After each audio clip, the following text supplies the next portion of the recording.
Hola a todos, ¿qué tal estáis? Bienvenidos a Daniel Ramón 3D y hoy empezaremos con el modelado de esta cajita decorativa. El proceso completo a tiempo real me ha llevado más o menos unas 6 horas de trabajo. Luego voy a hacer el contenido en dos partes. En este primer vídeo vamos a tocar lo que es creación de texturas y modelado de la geometría y haré una segunda parte en la que veremos el mapeado, los materiales y la iluminación. ¿Vale? Pues nada, ¡vamos a ello! Paso número 1. Necesito tener una referencia sin perspectiva del patrón tallado de la tapa, para poder crear luego las texturas que necesitaré para crear el material. Para ello voy a Photoshop, duplico la capa y le doy a Control T, clic derecho y selecciono perspectiva. Muevo los vértices superiores e inferiores horizontalmente hasta conseguir que los bordes del patrón queden verticales. Luego estiro verticalmente la imagen hasta hacerla coincidir con las esquinas del documento. Paso número 2. Me voy a Illustrator, creo un documento nuevo de 4096 x 4096 píxeles y coloco y estiro la referencia hasta ajustarla a la mesa de trabajo.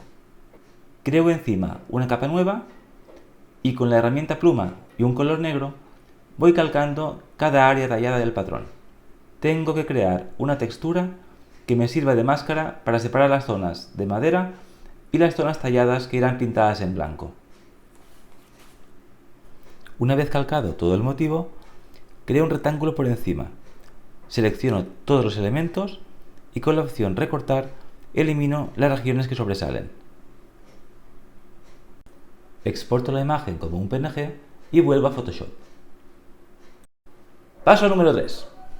Si nos fijamos en la referencia, vemos que las zonas talladas pintadas en blanco tienen un estriado más o menos radial. Esto lo vamos a simular creando un mapa de relieve en escala de grises, en el que las zonas negras se hundirán con respecto a las zonas blancas. En Photoshop selecciono solo las zonas negras. Elijo un pincel bastante duro y le doy un radio pequeño. Con la ayuda de una tableta voy dibujando ese detalle que al ser un tono más claro que el negro va a simular que la geometría se levanta. Luego elijo otro pincel con menor opacidad y un tono de gris más claro. Le doy otra capa por encima para dar diferentes cotas al estriado. Ahora, con la goma de borrar y un pincel irregular, rompo la perfección de las líneas para simular los bordes de madera tallada. Finalmente, incorporo una textura de suciedad con un modo de fusión overlay para dar un poco más de complejidad a la textura. Con este proceso he generado dos texturas. Una me servirá de máscara para separar zonas con distinto material y otra que utilizaré para dar relieve a la tapa de la caja. Paso número 4. Ya dentro de 3D Studio Max y con la foto de referencia en la vista, creo un box en la vista top y le doy las dimensiones generales del modelo. Van a ser unos 30 cm por 30 por 15. Modelo una caja auxiliar y la coloco como referencia para saber dónde estaría la tapa. Doy subdivisiones a la caja para poder dar posteriormente una irregularidad más orgánica a los bordes. Convierto la caja a editable poly y la duplico. Muevo los vértices de cada una de las cajas hasta colocarlos en su posición. Una caja será la base y otra será la tapa. Le doy un chamfer a la tapa de unos 2 o 3 milímetros, asegurándome de decirle al modificador que suavice solamente las esquinas y no el objeto entero. Paso número 5. En la referencia vemos que es una caja artesanal, cuyas aristas no son perfectas. Para simular ese efecto, subdivido verticalmente un poquito más la malla y le aplico un modificador Noise. Este modificador va a desorientar los vértices en función del margen que le demos. En este caso le doy una variación de 2 o 3 milímetros. También bajo la escala para controlar la frecuencia de la ondulación. Repito el mismo proceso con la parte inferior de la tapa. Luego, como vemos en la referencia, selecciono la tapa y la desplazo un poquito a la izquierda para darle más realismo. Luego, aunque no lo vemos en la referencia, modelo en la parte de atrás unos pequeños cilindros que van a ser bisagras, para que el modelo pueda ser visto en cualquiera de sus ángulos sin perder realismo. Paso número 6. Creo una cajita a partir de la cual voy a modelar el cierre. la convierto a editable poly y la divido en tres partes, seleccionando las aristas y aplicándoles un connect de dos divisiones. Selecciono la cara central, la extruyo y la escalo un poquito para acercarme a la forma base de la referencia. Mediante connect genero dos nuevos loops horizontales, para así obtener más geometría y poder curvar los laterales de la pieza.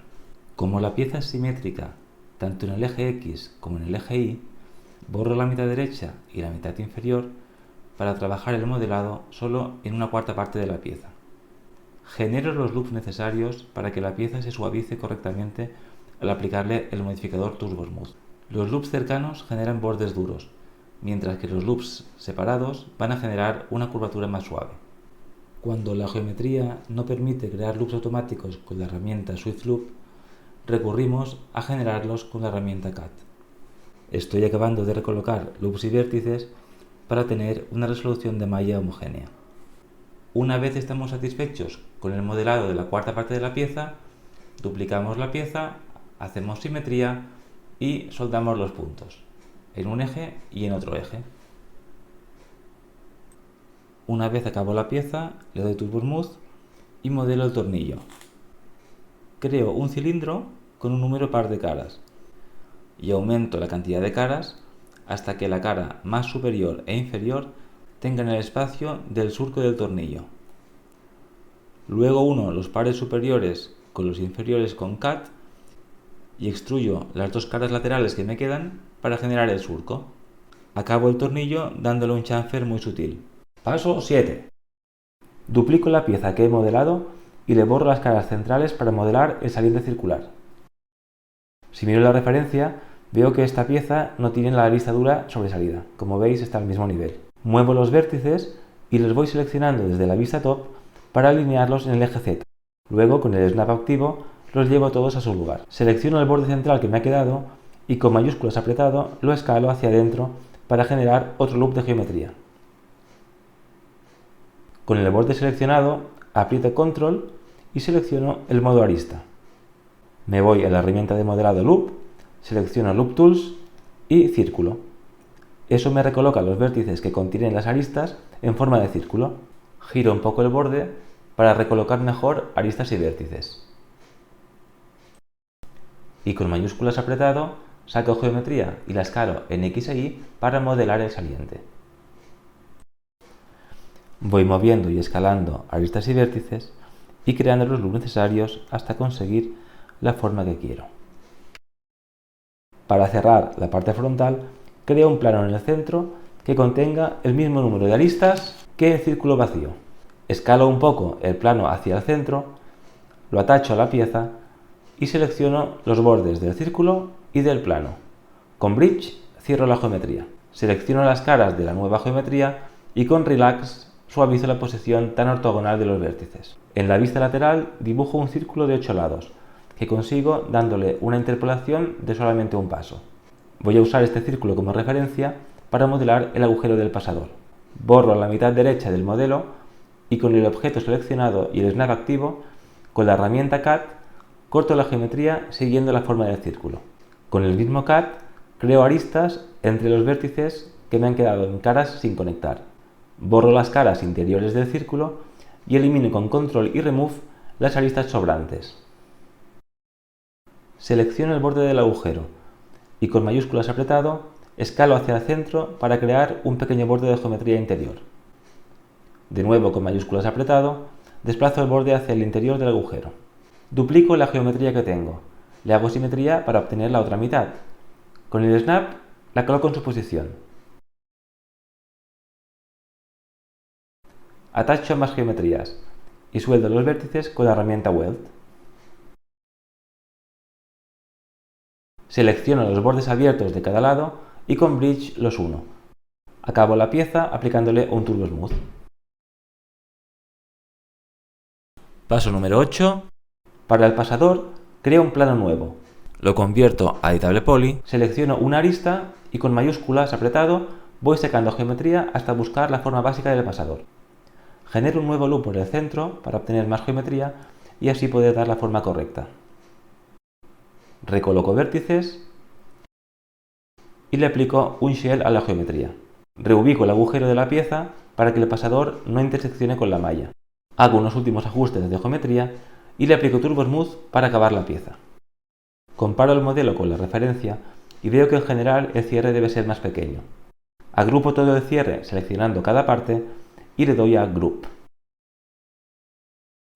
Coloco la vista perspectiva en una posición parecida a la referencia y escalo el cierre hasta que visualmente lo veo proporcionado. Reubico el modelo del cierre para pegarlo a la base de la caja. Me doy cuenta de que la base de la caja no tiene chamfer, entonces se lo aplico. Selecciono los polígonos inferiores de la tapa que no se van a ver y los borro. Hago lo mismo con las caras superiores de la base, dando por finalizada la fase de modelado.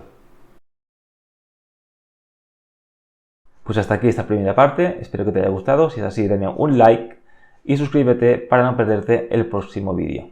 ¡Hasta luego! ¡Chao!